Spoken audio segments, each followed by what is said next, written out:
My name is Bobby Navarro, and I have the rare privilege of being Cecil Fernandez's son. Cecil's sudden passing came away as a shock to us and left a yawning void in our lives that I know we will struggle to fill in the years to come. We feel her loss so greatly because Mommy, who was also affectionately known as Milo, was a larger-than-life figure for all of us in the family and to all her friends. I recall meeting Mommy for the first time one evening in November 2001 when I showed up at their residence at number 7 Levi Street. I was there to pick up her youngest daughter, Anna, who, in time, would end up as my ex-girlfriend until I was so blessed when she agreed to marry me. I recall meeting a fair and charming woman to whom I introduced myself. And for some reason, I didn't get to ask who this fair, charming woman was. And she never told me who she was at that time. So later on, I think we were in a restaurant, I casually remarked to Anna that it was nice that I met this woman who was her older sister.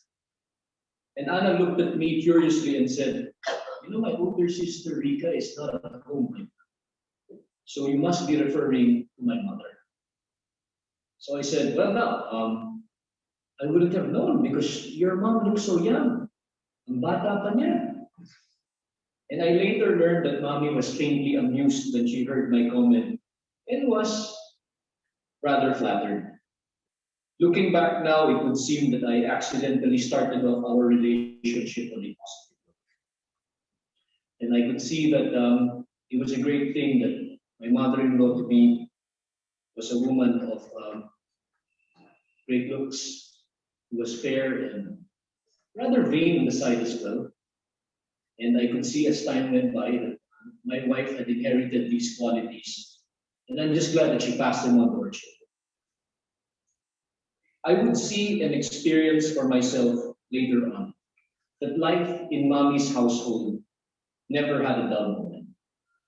She made it her life's work to raise and take care of her children, well, Rika, Ray, and Anna, and make sure that they never wanted for anything. And she extended this to us, to Agnes, Tetch, and myself. And later on, to her grandchildren, Patricia, Luigi, Joshua, Rafi, and Chico. Cecil was a homemaker, parent, and grandparent at the highest level. There is an expression we Filipinos use to describe our mothers as ang ilaw ng tahanan, or the light of our homes. And I could not find any more fitting way to apply this to Mommy, as indeed she was a shining light in her home, in our lives, always making everything happy. And speaking of happiness, Mommy had this gift of eliciting and giving laughter to everyone she met. Mommy's sense of humor was in equal parts spontaneous, contagious, and at times very mischievous. She had that precious gift of finding humor in life, even when impossibly serious people like myself failed to see it. And I remember my father once told me that having the ability to laugh at life in general was an uncommon gift and a sign of strength and something that would get you through life's ups and downs. And Mommy had this quality in generous circles. And I'm gratified to see that she passed it on to her children and her grandchildren. But to me, what really stands out is Mommy's loving and appreciative care in her nature. She was like that to us, in her family, and to her friends both near and far. I will never forget the time that my goal of becoming a barrister and solicitor in Canada was just so far away that it seemed so impossible. And on that occasion, I recall that Mommy just returned to Manila after visiting us in Edmonton. And she ran into my parents. And she went on to tell them that she saw I was doing well in my efforts, that I was studying for my exams, and in short, she believed in me. And it seemed at that time, Mommy believed in me more than I believed in myself. And I will never forget it. and I will never stop being grateful to Mommy's vote of confidence. And I humbly feel that I am where I am right now because in no small part of Mommy's support, her trust and confidence. I'll never forget. So, Mommy, it seems like it was just a short time ago when we met that night on November 2001. But you left me with a lifetime's worth of goodness and happiness. Yes, we are all saddened that you moved on, but we take solace in the fact that you are now with Daddy, with Noni, with Kuya Ben, with Tito Romy, Santo Eddie, Santo Abiling, Dede Heli, your Papa and Mama, and also my Papa and Mama, in that place where all good and brave souls go to rest forever. So I will end now by making the same promise I made to my Mama. She passed away in 2019. You cannot change how you have been set free from the pains and limits of this material world, and we mourn your passing. But we promise to live our lives well enough to do good by you and to make you proud of us. So, Mommy, rest in peace. We got this. Kami na po ang bahala. Until we meet again.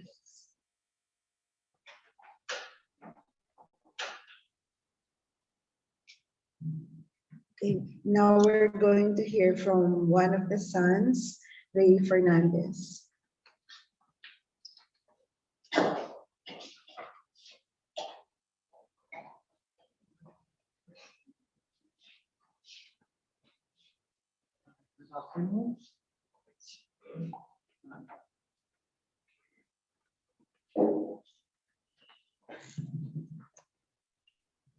Good afternoon. Ako si Ray, pangalawang bunsong anak ng mami ko. Ang panganay niya, ang Kuya Roel. Sumunod ang Ate Rica. Tapos si Doggy, pero namatay siya nung baby pa lamang siya. Tapos ako at ang bunso si Ana. Gusto kong kunin itong pagkakataon na to na ikwento sa inyo yung simpleng buhay namin. Nung bata pa kami. Nag-aaral ako sa San Beda kasama kong kuya ko. Ang ate ko sa Consolation at si Ana sa Holy Spirit. Tuwing dismissal time, sinusunduin niya kami. Lagi siyang may dalang baon, lagi siyang may dalang merienda para habang naghihintayan kami, hindi kami magugutom.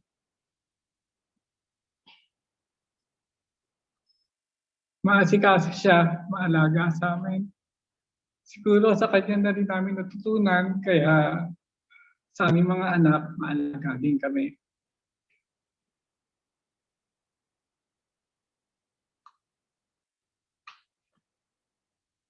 Fast forward natin noong 1990s, dito sa aming community, sa San Lorenzo Village, yung mga ibang bahay dito, semi-commercial, meron diyang bake shop, meron diyang tahian, meron diyang dormitoryo.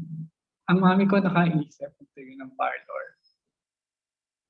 Doon sa parlor na yan, naging masaya siya, dumami ang kanyang kaibigan.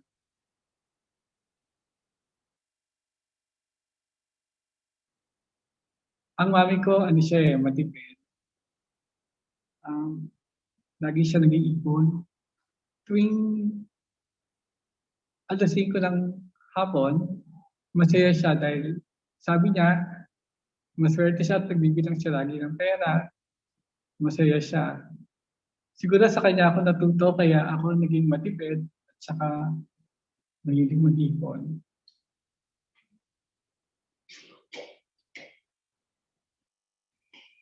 Gusto ko rin pasalamatan ng Diyos ngayon. Lord God, thank you. Binigyan mo kami ng pagkakataon, July, makabisita kami lahat ng magkakapatid. Napasaya namin ang mami ko. Naalagaan namin siya.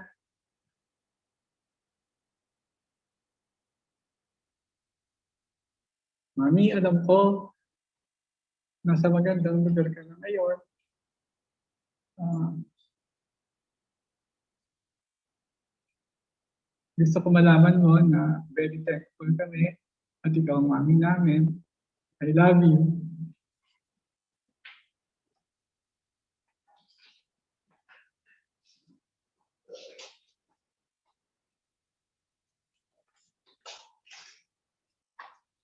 So ako si Tech Fernandez, asawa ko ni Ray Fernandez. Una kami nagkilala dahil kay Bong Tuason. Barkada ko siya. No? He's a doctor in Makati Medical Center. Sabi niya sa akin noon, Tech, yung cousin ko, blind date daw kayo. Sabi ko, hindi ako nakikipag-blind date. Tapos sabi, sige na. So, pinagbigyan ko si Bong. Tapos, pumunta kami sa bar dun sa Makati Avenue. Tapos may sayang, mahilig ako sumaya. Sayaw tayo. Diyos ko, kalawa ang paa. So, sabi ko, hindi ako makikipagsayaw na dito habang buhay. Kasi parang sumaya. So, anyway, si Mommy, very strict siya. Ano siya, yung by the book. Parang katulad ng matatanda. Yung masama, mabuti. Hindi pwede in between. Natatakot ako dyan. Mataray nga. Sabi ni Agnes, si mother. So may sabi ko, paano ko kaya malalapitan yung magiging malapit yung loob ko sa kanya. May nakita ako na common, yung mahilig kami pareho magluto. Na-remember ko noon, ang sarap-sarap ng dila niya. Sabi ko, paano kaya niya yung ginagawa? Pinapanood ko siya, every time magluluto siya, sasama ako doon sa kusina. Natutunan ko yung dila niya, yung kalyos niya, yung botido niya. Hanggang dumating yung time na meron pala siyang secret recipe. Parang nakatago doon sa baul niya. So isang araw, tinawag niya ako. Sabi niya, i-share ko to sa iyo ha. Huwag mo i-share sa iba. Sabi ko, sige mami. So kinopya yung laman ng recipe book. Naging close kami. Nung nag-iasawa ko si Ray, nag-uumpisa pa lang akong maging doktor. Siguro pareha si mami at si daddy, tinulungan nila ako. Maliit pa si Luigi noon. Sabi ko, paano kaya ako magiging doktor kung ang lit ang anak ko? Tinulungan niya ako, siya nagbabantay. Si Luigi, naging close siya kay Milo. Lagi sila magkasama sa bowling, sa Club Filipino. Kilala niya lahat ng kaibigan ni mami. Ako hindi ko kilala yung iba. Lumaki siya kay Milo. Tapos, after 10 years, sinundan ko kay Rafi. Nagselo siya. Kasi yung attention ni Milo napunta kay Rafi.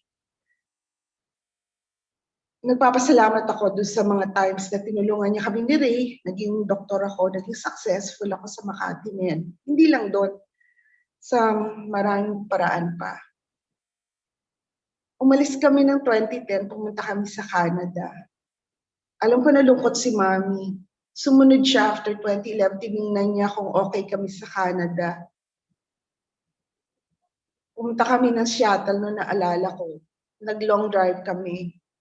Doon sa kahaba-habang 17 hours na nag-drive kami, away ng away si Luigi tsaka si Rafi. Nasa gitna siya. Sabi niya, sige. Sabi niya, kung sino sa inyong dalawa, hindi na magsasalita, I'll give you $100.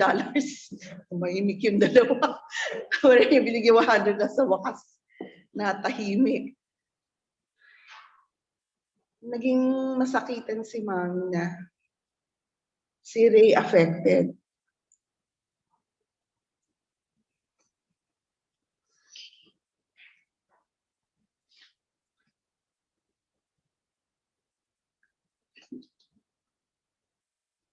Overtime siya ng overtime. Kasi gusto niyang padala ng baka si Mami ng insure. So every quarter, nagpapadala kami ng box para sa kanya. yung huling box namin, September, darating daw next week.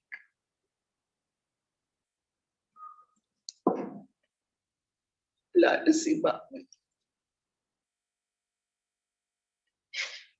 Anyway, I'm so thankful. Maraming salamat, Mami. You will always be in our hearts. Hindi ka namin makakalimutan. We love you so much. Okay, so the next person who will give the eulogy, yung kuya ng lahat, kuya ng bayan, si Kuya Ruel.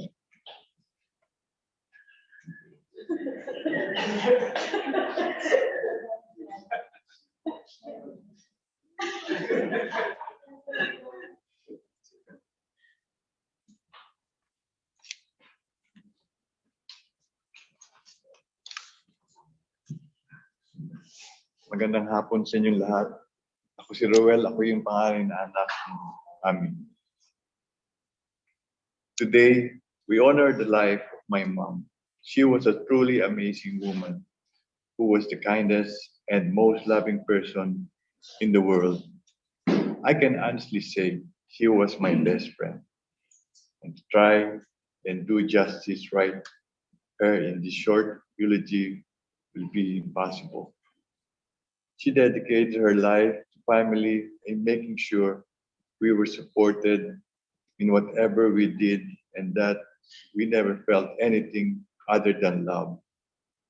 She sacrificed more than I'll ever know, and even when she was putting everyone else before herself, she still made time to listen to all our problems. Everyone who was fortunate enough to know her was in awe of everything she achieved. And the warmth and happiness she brought to us cannot be overstated. I love her more than words could possibly say, and she will live on in my life, in my heart forevermore. Mommy, I love you.